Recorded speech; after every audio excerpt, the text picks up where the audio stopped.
আগের যে ব্যবস্থাপনা অনিয়ম ছিল, দুর্নীতি ছিল, এখানে হওয়ার কোনো সুযোগই নেই এবং সিস্টেমই নেই। মেগা প্রজেক্ট বলতে শরীয়তপুরে ওই রকম কোনো প্রজেক্ট ছিল না আগে।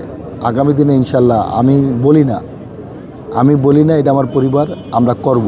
বাংলাদেশের মানুষ যে প্রত্যাশা নিয়ে আমাদের মাননীয় প্রধানমন্ত্রী আমাদের প্রিয় নেতা জনাব তারেক রহমানের নেতৃত্বে যে বিপুল প্রত্যাশা নিয়ে আমাদের উপরে মানুষ আস্থা রেখেছে, আমরা উন্নয়নমূলক কাজকর্মগুলো অলরেডি তারেক রহমান সাহেব শুরু করেছেন এবং আপনারা দেখবেন আমাদের মন্ত্রী পরিষদের প্রত্যেকটা সদস্যই প্রত্যেকটা কাজ তদারকি করছেন। আগের যে ব্যবস্থাপনা অনিয়ম ছিল, দুর্নীতি ছিল, এখানে হওয়ার কোনো সুযোগই নেই এবং সিস্টেমই নেই।